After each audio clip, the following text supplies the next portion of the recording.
106 number ہے الفتاوی الخیریہ، یہ علامہ خیر الدین بن احمد بن علی ایوبی رملی رحمۃ اللہ علیہ متوفہ 1081 ہجری کا 2 جلدوں میں ایک فتاوی ہے جو اس وقت طبع ہے الفتاوی الخیریہ کے نام سے۔ یہ فتویٰ انہوں نے خود مکمل نہیں کیا، اس فتوے کی تکمیل کی ہے علامہ ابراہیم بن سلیمان رحمۃ اللہ علیہ متوفہ 1108 ہجری نے، اور انہوں نے ہی البحر الرائق پر ایک حاشیہ بھی لکھا ہے مظہر الحقائق کے نام سے، اور یہ حاشیہ طبع تو نہیں ہے، البتہ علامہ شامی رحمۃ اللہ علیہ منحۃ الخالق میں جا بجا اس کے حوالے سے مسائل لاتے ہیں، تو ممکن ہے ان کے پاس یہ حاشیہ موجود ہے۔ تو خلاصہ کلام یہ کہ الفتاوی الخیریہ کے نام سے 2 جلدوں میں فتاوی ہے جس میں اہم مسائل کا، پیش آمدہ مسائل کا تذکرہ کیا گیا۔ نمبر 107 الدر المختار شرح تنویر الابصار، یہ علامہ محمد بن علی بن محمد المعروف علامہ علاء الدین حصکفی رحمۃ اللہ علیہ متوفہ 1088 ہجری، یہ اپنے دور کے ایک عظیم فقیہ، بلند پایہ ادیب اور نحوی تھے۔ بہت سے موضوعات پر علامہ حصکفی نے لکھا۔ ان کی معروف کتابوں میں ایک معروف کتاب وہ ہے جو انہوں نے منار کی شرح لکھی۔ دیکھیں منار یہ متن ہے، اور یہ متن لکھا تھا امام نصفی رحمۃ اللہ علیہ متوفہ 710 ہجری، صاحب مدارک التنزیل۔ مدارک التنزیل کا مصنف ہے امام نصفی، اس کی معروف کتابوں میں ایک مدارک التنزیل تھی، نمبر 2 المنار متن تھا، نمبر 3 کنز الدقائق تھی، اور نمبر 4 جو امام نصفی رحمۃ اللہ علیہ متوفہ 537 ہجری نے جو منظومہ میں اشعار لکھے تھے 2000 کے لگ بھگ، ان کی بھی انہوں نے شرح لکھی تھی المستصفیٰ کے نام سے۔ تو گویا امام نصفی ایک محقق عالم گزرے ہیں احناف میں، اور انہوں نے بڑی خدمات کی، تو انہوں نے یہ متن لکھا المنار کے نام سے امام نصفی نے۔ تو اس کی ایک شرح یہ علامہ حصکفی نے لکھی ہے، اس کا نام ہے افاضۃ الانوار علی اصول المنار، افاضۃ الانوار۔ تو یہ اسی منار کی شرح، ایک تو وہ شرح ہے جسے ہم درس نظامی میں پڑھتے پڑھاتے ہیں، وہ تو ہے نور الانوار، وہ بھی منار کی شرح ہے، وہ ملا جیون رحمۃ اللہ علیہ متوفہ 1130 ہجری کی ہے، وہ ملا جیون کی ہے نور الانوار، اور یہ علامہ حصکفی کی ہے افاضۃ الانوار علی اصول المنار۔ اس شرح پر پھر حاشیہ لکھا ہے علامہ شامی نے، چونکہ متن بھی بڑا مفید تھا، شرح بھی، تو انہوں نے اپنے حاشیے کا نام رکھا نسمات الاسحار علی افاضۃ الانوار علی کتاب المنار۔ تو جس طرح علامہ شامی نے الدر المختار علامہ حصکفی کی کتاب پہ حاشیہ لکھا فقہ پر، اسی طرح انہوں نے علامہ حصکفی کی جو اصول فقہ پر افاضۃ الانوار ہے اس پر بھی علامہ شامی نے حاشیہ لکھا، اور یہ حاشیہ مکتبہ مصطفیٰ البابی حلبی سے طبع ہو چکا۔ علامہ حصکفی رحمہ اللہ کی دوسری کتاب ہے الدرر المنتقى شرح ملتقى الابہر، یہ فقہ کی معروف کتاب ملتقى الابہر کی شرح، ماقبل میں تعارف گزر گیا، ملتقى الابہر کی معروف شرح طبع جو ہے وہ تو مجمع البحرین ہے، وہ معروف شرح ہے، تو اسی طرح یہ شرح بھی ان کی تھی لیکن یہ طبع نہیں ہے۔ تو ان کی کتابوں میں زیادہ قبولیت جو ملی ہے وہ الدر المختار کو ملی علامہ حصکفی کی۔ تو علامہ حصکفی رحمہ اللہ نے یہ جو متن تھا تنویر الابصار، اس کی 2 شرح لکھی، پہلے مفصل شرح لکھی تھی 10 جلدوں میں، اس کا نام تھا خزائن الاسرار و بدائع الافکار، خزائن الاسرار و بدائع الافکار، یہ 10 جلدوں میں باب الوتر تک تھی، وہاں تک پہنچے، پھر انہوں نے خود اس کا اختصار کیا اور الدر المختار کے نام سے انہوں نے یہ شرح لکھی۔ اس شرح پر میں نے عرض کیا کہ 2 حاشیے ہیں، ایک علامہ طحطاوی کا حاشیۃ الطحطاوی علی الدر المختار جو 4 جلدوں میں ہے، اور اسی طرح دوسرا حاشیہ علامہ شامی کا ہے رد المختار علی الدر المختار کے نام سے۔ اب یہ جو الدر المختار کے نام سے متن ہے، اس متن کی ایک شرح لکھی ہے علامہ ابن عبد الرزاق رحمۃ اللہ علیہ متوفہ 1138 ہجری، اس کا نام ہے مفاتیح الاسرار و لوائح الافکار فی شرح الدر المختار کے نام سے۔ یہ شرح بھی مطبوعہ نہیں ہے، ہدیۃ العارفین میں اس کا تذکرہ ملتا ہے، یہ انہوں نے در مختار کی شرح لکھی تھی۔ یہ جو علامہ ابن عبد الرزاق ہے، آپ دیکھو گے رد المختار میں اس کا حوالہ بہت آئے گا، علامہ شامی رحمہ اللہ جا بجا اس کا تذکرہ کرتے ہیں، قال ابن عبد الرزاق، قال ابن عبد الرزاق تو جہاں بھی یہ عبارت آئے تو اس سے مراد یہ ابن عبدالرزاق کی وہی شرح ہے جو اس نے در مختار کی لکھی، اور اس کا نام کیا ہے؟ مفاتیح الاسرار۔ تو علامہ ابن عبدالرزاق نے الدر المختار کی ایک شرح لکھی مفاتیح الاسرار کے نام سے۔ اس وقت تو وہ طبع نہیں ہے، ممکن ہے علامہ شامی کے بعد اس کے بعد کوئی نسخہ ہو، اس لیے رد المختار میں 28 مقامات پر انہوں نے قال ابن عبد الرزاق کہہ کر اس شرح سے استفادہ کیا، تو اس لیے یہ معروف نام ہے علامہ ابن عبد الرزاق۔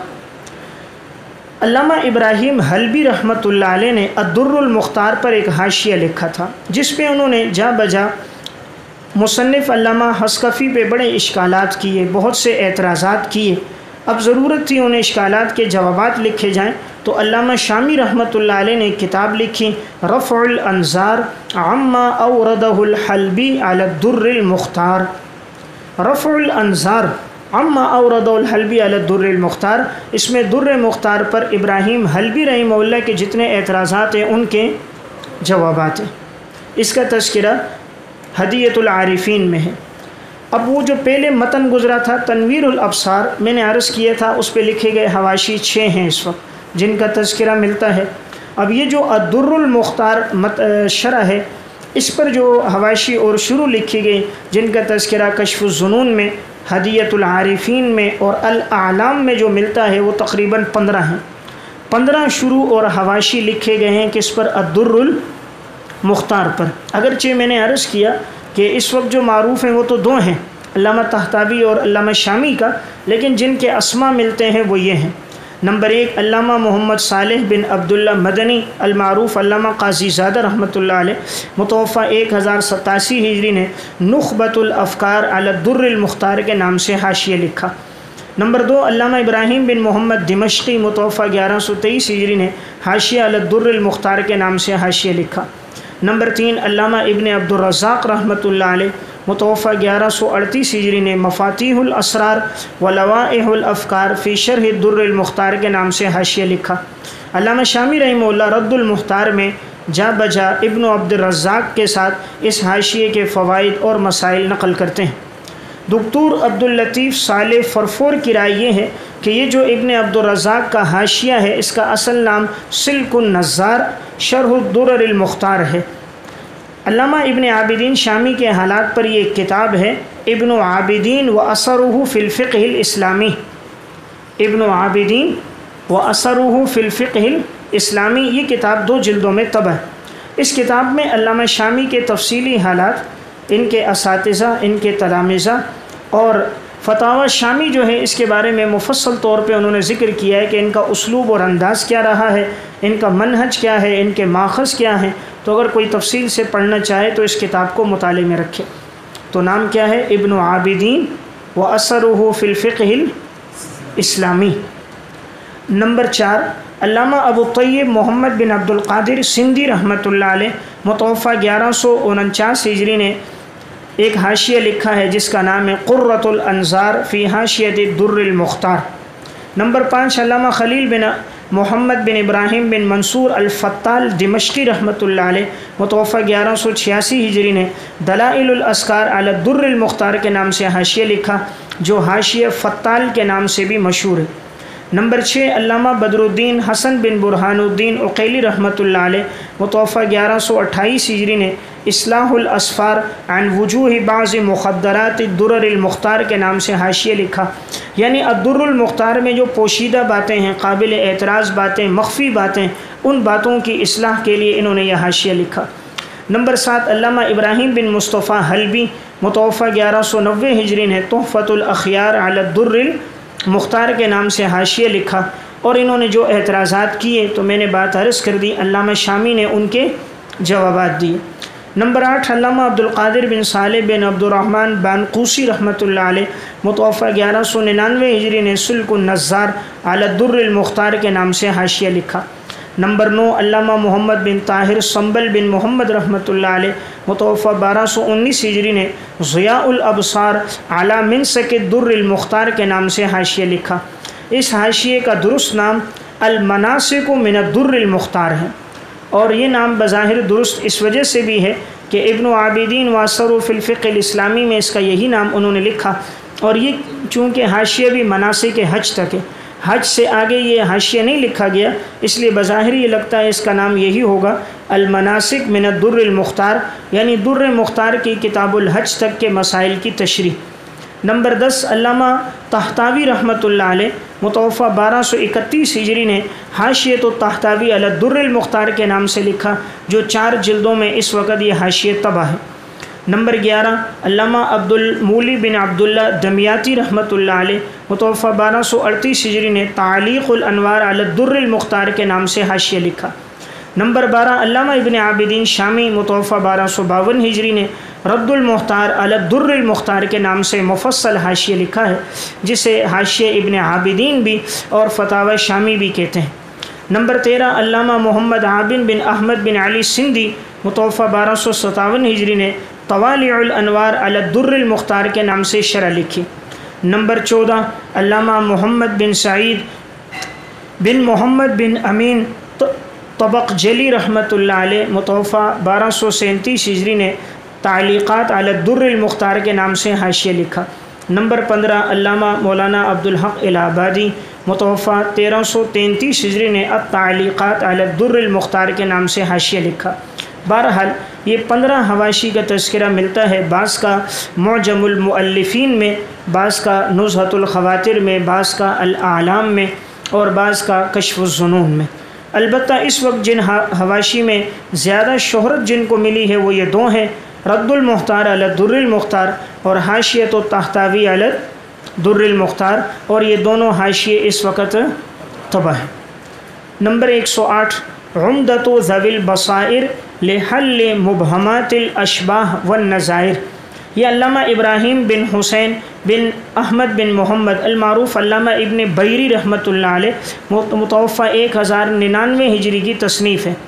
یہ کتاب تو اس وقت طبع نہیں ہے، البتہ علامہ شامی اس کا حوالہ زیادہ تر شرح عقود رسم المفتی میں دیتے ہیں، اور وہ کہتے ہیں علامہ ابن بیری نے یہ فرمایا۔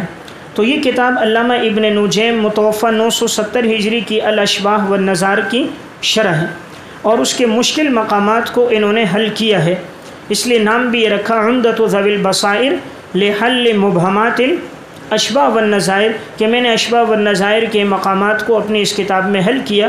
تو علامہ شامی کے سامنے ممکن ہے کہ یہ کتاب موجود ہو، اس لیے انہوں نے جا بجا رد المختار میں بھی اور شرح عقود رسم المفتی میں بھی اس سے استفادہ کیا ہے۔ البتہ الاشباہ والنظائر کی سب سے اچھی شرح جو اس وقت طبع ہے وہ غمز عیون البصائر ہے۔ الاشباہ والنظائر کی سب سے اچھی شرح غمز عیون البصائر، غمز عیون البصائر شرح الاشباہ والنظائر، علامہ حموی رحمۃ اللہ علیہ۔ غمز عیون البصائر شرح الاشباہ والنظائر، علامہ حموی متوفہ 1098 ہجری۔ یہ شرح 4 جلدوں میں دارالکتب العلمیہ سے طبع ہے، اس لیے جب آپ کے سامنے کا نام آئے کہ حموی رحمۃ اللہ علیہ اشباہ کی شرح میں لکھتے ہیں تو یہی مراد ہے۔ امام حموی متوفہ 1098 ہجری، تو اس کی سب سے اچھی شرح ہے غمز عیون البصائر شرح الاشباہ والنظائر۔ اس میں 109 نمبر پر ہے الفتاوی الہندیہ۔ فتاوی ہندیہ کا دوسرا نام فتاوی عالمگیری بھی ہے۔ یہ ہندوستان کے مشہور بادشاہ اورنگزیب عالمگیر رحمۃ اللہ علیہ متوفہ 1118 ہجری کے دور خلافت میں یہ فتاوی ترتیب دیا گیا۔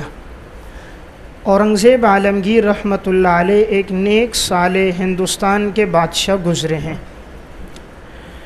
انہوں نے اپنے دور میں جب یہ بات محسوس کی کہ بہت سے ایسے مسائل پیش آ رہے تھے جن کا حل موجود نہیں تھا، اسی طرح بہت سی ایسی جزیات سامنے آئیں جن کا تذکرہ کسی کتاب میں مرتب انداز میں موجود نہیں تھا، تو انہوں نے اس خواہش کا اظہار کیا کہ ایک ایسی کتاب ترتیب دی جائے کہ جس میں تمام فقہ حنفی کے مسائل کو جامعیت کے ساتھ جمع کر دیا جائے، ایسی کتاب ہو کہ جس میں ابواب اور فصول کی ترتیب پر ہر مسئلہ اس میں موجود ہو، اور مسائل میں بھی کوشش کی جائے کہ یعنی ایسے اقوال جو راجح ہیں انہیں ذکر کیا جائے۔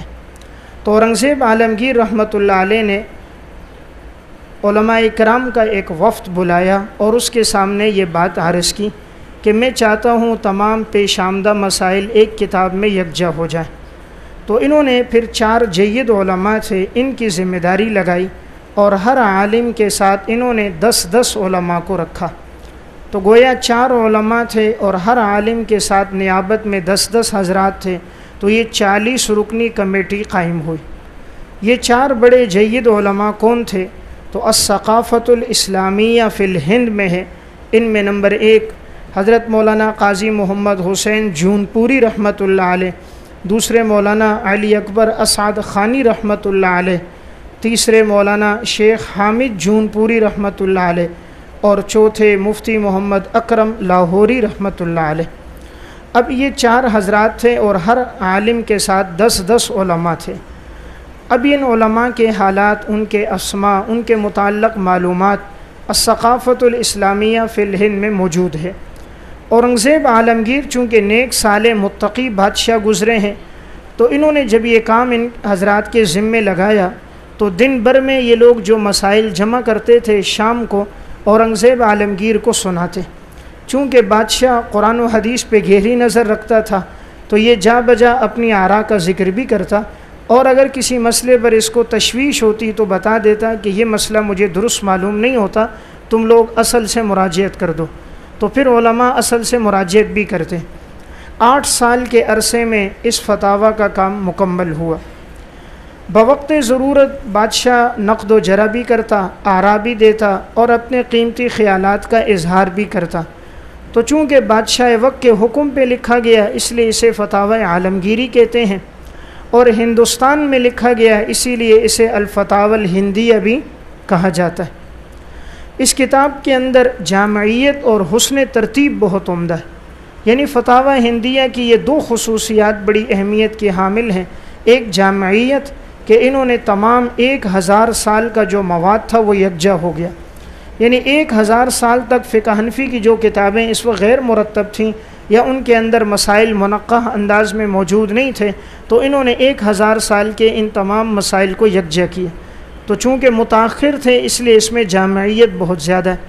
نمبر 2 حسن ترتیب بہت عمدہ ہے، یعنی انہوں نے ہر کتاب کے تحت ابواب، ابواب کے تحت فصول، اور ان کے تحت مسائل کو اس طرح جمع کر دیا کہ اس سے اچھی ترتیب تقریباً بہت مشکل ہے۔ اس کا اندازہ آپ اس سے کیجئے کہ انہوں نے کتاب الطہارت سب سے پہلا قائم کیا، اور کتاب الطہارت کے تحت 7 ابواب قائم کیے، اور پھر ان میں جو باب اول تھا الباب الاول فی الوضو، باب اول وضو کے بارے میں تھا۔ پھر باب اول کے اس کے تحت 5 فصلیں بیان کی۔ الفصل الاول فی فرائض الوضو، پہلی فصل میں انہوں نے وضو کے فرائض کو، دوسری فصل میں انہوں نے وضو کی سنتوں کو، تیسری فصل میں وضو کے مستحبات کو، اور چوتھی فصل میں وضو کے مکروہات کو، اور 5ویں فصل میں نواقض وضو کو، یعنی ایک باب اور اس کے تحت 5 فصلیں۔ پھر کتاب الطہارت کا جو دوسرا باب تھا وہ غسل کے تحت تھا، اس کے تحت انہوں نے 3 فصلیں قائم کی۔ تیسرا باب پانی کی اقسام کے بارے میں، اور اس کے تحت 2 فصلیں، اور اس کے بعد 5واں باب مسح الخفین کے بارے میں ہے، اس کے تحت بھی 2 فصلیں۔ 6واں باب ان خونوں کے بارے میں ہے جو خواتین کو ایام آتے ہیں، ان حیض و نفاس کے متعلق مسائل ہیں جسے 4 فصلوں میں ذکر کیا۔ 7واں باب نجاست اور اس کے احکامات سے متعلق، اور اسے 3 فصلوں میں انہوں نے ذکر کیا۔ یعنی اس سے اندازہ کیجئے کہ ایک کتاب الطہارت میں 7 ابواب اور ان ابواب کے تحت 22 فصلوں کا ذکر ہے۔ تو گویا ایک کتاب میں 7 ابواب اور 7 ابواب کے تحت 22 فصلیں، یعنی اتنی جامعیت اور حسن ترتیب کے ساتھ اس سے پہلے کسی کتاب میں مسائل کا یہ انداز نہیں ملتا۔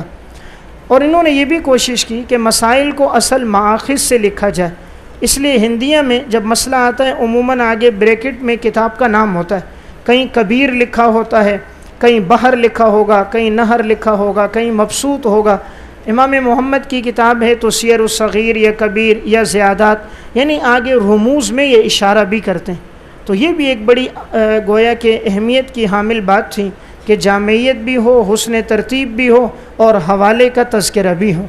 اس دور میں چونکہ حوالہ اسی طرح ذکر کیا جاتا تھا، جلد نمبر صفحہ نمبر کا تذکرہ اس دور میں نہیں ہوتا تھا، صرف کتاب کا نام کافی تھا، اس لیے انہوں نے اس میں اسی بات کو سامنے رکھا۔ البتہ چونکہ یہ کتاب کے اندر مسائل جو جمع کیے گئے اور اس کے اندر کوشش ان کی رہی جامعیت زیادہ کوئی مسئلہ چھوٹے نہیں، اس لیے جس کام میں جامعیت ہوتی ہے اس میں بہت سے خامیاں رہ جاتی ہیں۔ جب آدمی کام میں تنقی تہذیب زیادہ کرتا ہے تو جامعیت نہیں رکھ سکتا، اور اگر جامعیت کو برقرار رکھنا چاہتا ہے تو اس میں تمام چیزیں صحت کو نہیں پہنچتی، بہت سی باتیں غیر مستند اور بہت سے غیر مفتبی اقوال بھی آ جاتے ہیں۔ اس لیے علامہ انور شاہ کشمیری رحمۃ اللہ علیہ العرف الشذی ابواب الصوم باب ما جاء فی صوم الدہر میں ہے، شاہ صاحب رحمۃ اللہ علیہ فرماتے ہیں کہ فتاوی ہندیہ کی جو کتاب الکراہیت ہے یہ ضعیف اور موضوع اقوال سے یہ بھری ہوئی ہے۔ وباب الحظر والاباحہ من تلک الفتاوی مملوءۃ من الروایات الضعیفہ، اس میں ضعیف روایات سے یہ بھرا ہوا ہے۔ فإن ماخذہ کتاب مطالب المؤمنین للمولوی بدر الدین اللاہوری وهو رجل غیر معتمد علیہ، چونکہ انہوں نے یہ مسائل مطالب المومنین سے نقل کیے جس کے مصنف مولانا بدر الدین لاہوری ہیں اور یہ قابل اعتماد عالم نہیں ہے۔ یعنی کتاب الحظر والاباحہ میں جو انہوں نے مسائل ذکر کیے ہیں وہ اکثر مستند نہیں ہیں، غیر مستند ہیں۔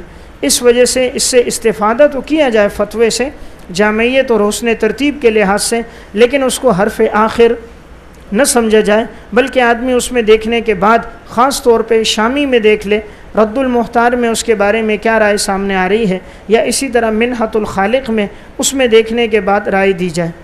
یہ کتاب بڑی اہمیت کے حامل رہی، لیکن آج تک اس پر اس کتاب کی شایان شان کوئی خدمت نہیں ہوئی۔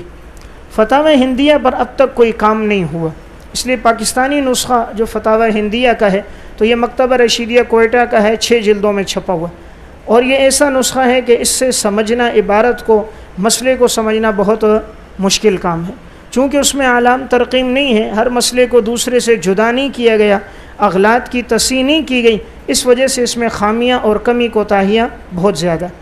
اب جو نسخے اس کے بیروت سے چھپ رہے ہیں، جیسے فتاوی ہندیہ 6 جلدوں میں اس وقت چھپا ہے الگ سے، قاضی خان فتاوی قاضی خان 3 جلدوں میں، بزازیہ 2 جلدوں میں، اگرچہ یہ اس لحاظ سے مفید تو ہے کہ اس میں صحت کا یعنی اغلاط اس میں نہیں ہے، اعلام ترقیم ہے، ہر مسئلے کو الگ کیا گیا ہے، لیکن اس کتاب پر تعلیق اور تخریج کے اعتبار سے کوئی خدمت نہیں ہوئی۔ یعنی گویا 1000 سال سے لے کر جب سے یہ لکھا گیا تقریباً اب بھی لگ بھگ 400 سال کا عرصہ تو ہو ہی رہا ہے، لیکن اس کتاب پہ تعلیق تخریج نہیں ہوئی۔ یعنی جو روایات اور احادیث اس میں موجود ہیں اگر ان کی حاشیے میں تحقیق کر دی جاتی۔ نمبر 2، جو انہوں نے حوالہ دیا ہے بحر کا یا نہر کا آخر میں، اس میں اصل میں مراجعت کی جاتی، اس لیے کہ اکثر کتابیں اس وقت طبع ہو گئی، جیسے محیط برہانی ہے، فتاوی تاتارخانیہ ہے، تو ان میں جب اصل میں مراجعت کی جائے تو بہت سی جگہ پہ عبارت کٹی ہوئی ہے، بہت سی جگہ پر عبارت ناقص ہے، تو اگر اصل سے مراجعت کر کے عبارت کو لکھا جائے۔ نمبر 2، حدیث کو اصل ماخذ اور مراجع سے لکھا جائے۔ نمبر 3، حدیث کا حکم بیان کیا جائے، اور سب سے اہم کام اگر ہر جزیے کے لیے یہ ذکر کر دیا جائے کہ یہ جزیہ کس نص سے مستنبط ہے، قرآن کریم کی کس آیت سے ہے، اگر کسی آیت سے ہے تو عبارت النص، اشارت النص، دلالت النص، اقتضاء النص کس طور پہ مستنبط ہے، اور اگر حدیث اور اثر سے ہے تو کس طور پر مستنبط ہے۔ اگر کوئی شخص یہ کام کر دے تو یہ فقہ حنفی پہ بہت بڑا احسان ہوگا کہ اس نے گویا فقہ حنفی کے سارے مسائل کو یعنی قرآن کریم اور احادیث کی روشنی میں، آثار کی روشنی میں قریب کر کے اس نے ذکر کر دیا۔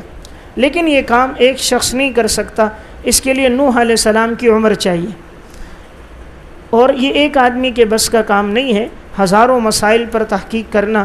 اگر ایک کمیٹی علماء کی قائم ہو اور اس میں 3 کتابیں ہیں جس پر کام ہو، تفسیر میں الدر المنصور فی تفسیر الماسور، علامہ جلال الدین سیوطی رحمۃ اللہ علیہ، متوفی 911 ہجری۔ تفسیر میں، تفسیر بالروایہ میں سب سے بڑی تفسیر یہی ہے، ایک محتاط اندازے کے مطابق اس تفسیر میں 17,000 روایات اور آثار موجود ہیں۔ علامہ سیوطی چونکہ متاخر تھے، اس لیے انہوں نے تاریخ کی کتابوں سے، رجال کی کتابوں سے، حدیث کی کتابوں سے، تفسیر کی کتابوں سے تمام روایات کو یکجا کر کے اس کے تحت ہر آیت کے تحت ذکر کر دیا۔ تو یہ بڑی مفید مباحث اور انہوں نے آثار اور روایات کو لیا ہے، صرف اس میں تفسیر بالروایہ ہے الدر المنصور میں، لیکن اب ان تمام روایات کی تحقیق یہ ضروری ہے۔ علامہ سیوطی رحمہ اللہ نے جمع تو کام کر دیا لیکن تحقیق نہ کر سکے۔ علامہ سیوطی رحمہ اللہ کے مزاج کے اندر اللہ رب العزت نے ایک بات رکھی تھی، جامعیت حسن ترتیب۔ انہوں نے جس فن کو لکھا اس میں کام جامع بہت کیا، یعنی ساری مباحث کو یکجا کرتے تھے، ترتیب بڑی عمدہ دیتے۔ جیسے آپ ان کے الاتقان فی علوم القرآن دیکھیں، 80 انواع ہیں، یعنی جتنا کام علوم قرآن میں الگ پھیلا ہوا تھا انہوں نے سب کو انواع کی صورت میں یکجا کر دیا۔ یا انہی کی کتاب جامع الصغیر فی احادیث البشیر والنذیر، جتنی احادیث منتشر تھیں انہوں نے ذخیرہ حدیث کو ایک کتاب میں یکجا کر دیا۔ تو علامہ سیوطی کا یہ کام اس لحاظ سے ہر جگہ بڑا منفرد ہے۔ آپ صلی اللہ علیہ وسلم کے جتنے معجزات تھے، الخصائص الکبریٰ کے نام سے لگ بھگ 1000 کے قریب معجزات کو انہوں نے ایک کتاب میں یکجا کر دیا۔ تو جامعیت بہت تھی، اس وجہ سے ان کے کلام میں وسعت تھی، تو کلام میں تحقیق نہ ہو سکی، ہر روایت کی تحقیق نہ کر سکے۔ جہاں آدمی کا علم بہت پھیلا ہوا ہو، مختلف علوم اور فنون پہ اس کی نظر ہو، وہاں تحقیق رہ جاتی ہے، اور جہاں آدمی ایک فن کو اپنی زندگی کا مشغلہ بناتا ہے اس میں عمق آ جاتا ہے۔ حافظ ابن حجر رحمہ اللہ کے علم میں وسعت تو نہیں تھی، اسی لیے انہوں نے صرف پہ، نحو پہ، منطق پہ، بلاغت پہ، فلسفے پر، علوم القرآن پہ نہیں لکھا، انہوں نے زیادہ حدیث اور اصول حدیث پہ لکھا، لیکن جو لکھا وہ دلیل بن گیا۔ ان کا کلام تو کلام، ان کا سکوت بھی دلیل ہے کہ حافظ اگر فتح الباری اور التلخیص الحبیر میں کوئی بات نقل کریں اور خاموشی سے چلے جائیں، روایت پہ کلام نہ کریں، تو وہ کم از کم حسن درجے کی۔ تو میں عرض یہ کر رہا تھا کہ علامہ سیوطی کی اس تفسیر پہ کام نہیں ہوا، الدر المنصور فی التفسیر الماسور، کما حقہ، اس پہ کام کی ضرورت ہے۔ حدیث میں کنز العمال فی سنن الاقوال والافعال، علامہ علی متقی ہندی رحمۃ اللہ علیہ، اس میں لگ بھگ 52,000 روایات اور آثار ہیں۔ کیونکہ انہوں نے تمام کو جمع کیا تھا، حدیث میں جتنا مواد اس وقت تک منتشر تھا، علامہ علی متقی نے ان تمام حدیثوں کو جمع کیا، یہ سب سے متاخر ہیں۔ علامہ سیوطی ان سے پہلے ہیں، جامع الصغیر فی احادیث البشیر والنذیر۔ علامہ ہیثمی متوفی 807، وہ ان سے پہلے ہیں، مجمع الزوائد و منبع الفوائد۔ یہ علامہ ابن اسیر جامع الاصول فی احادیث رسول بھی ان سے متقدم ہے، یہ سب سے متاخر تھے، اس لیے اس میں احادیث کا بڑا ذخیرہ آ گیا۔ تو گویا تفسیر میں الدر المنصور، اور حدیث میں کنز العمال، اور فقہ میں الفتاوی الہندیہ، الفتاوی، تو یہ 3 ہیں۔ حدیث میں اگر یہ کام ہو جائے کنز العمال پر، تفسیر میں کام ہو جائے الدر المنصور پر، اور فقہ میں کام ہو جائے الفتاوی الہندیہ پر، تو یہ ایسا تینوں کام ہوں گے کہ یہ بعد والی امت کے لیے اس سے بڑا فائدہ ہوگا، اس لیے کہ ان تینوں کتابوں میں جامعیت، حسن ترتیب بہت زیادہ ہے، اور تمام مسائل اور روایات ان میں یکجا۔ لیکن ان پہ کام کرنے کے لیے جیسے میں نے ایک عرض کیا کہ علماء کرام ہوں اور وہ بھی محقق ذوق والے ہوں، تحقیق سے وابستگی ہو، اور پھر ایک کمیٹی مل کر ان پہ کام کریں، تو یہ بعد والی امت کے لیے اس میں فائدہ زیادہ ہے۔ تو بہرحال فتاوی ہندیہ پر اب تک کوئی ایسا کام سامنے نہیں آیا، حالانکہ طویل عرصہ اس پہ گزر چکا ہے، نہ ہی اس کی کوئی طباعت معیاری ہوئی، نہ ہی اسے کمپوز کر کے شائع کیا گیا، نہ ہی اعلام اور ترقیم کا لحاظ ہوا، نہ ہی اس پہ کوئی تعلیق اور تحقیق اور تخریج ہوئی۔ تو گویا یہ کتاب اب تک جو ہے یعنی اس طرح کی کتاب ہے کہ جس پر کوئی قابل قدر کام نہیں ہوا، عرب کے علماء کی طرف سے بھی نہیں ہوا۔ بھلا وہ کیسے کام کرتے؟ یہ کام تو اصل احناف کو کرنا چاہیے، علماء احناف کی کتاب ہے، اور عجم میں تحقیق کا ذوق اب ختم ہے، عرب میں تحقیق کا ذوق اب بھی الحمدللہ ہے۔ عجم کے علماء میں بہت کم لوگ رہ گئے جو تحقیق کے ساتھ اور تخلیق اور تعلیق کے ساتھ ان کی وابستگی ہو۔ تو بہرحال اگر اس فتوے پہ کام ہو تو اس کا انشاءاللہ امید ہے بعد والوں کو فائدہ زیادہ ہوگا۔ تو یہ فتاوی عالمگیری کے نام سے یہ اس وقت مکتبہ رشیدیہ کوئٹہ سے طبع ہے، اور اس کے حاشیے میں 2 فتاوی بھی موجود ہیں، الفتاوی البزازیہ اور فتاوی قاضی خان۔ نمبر 110، مفاتیح الاسرار ولوائح الافکار شرح الدر المختار.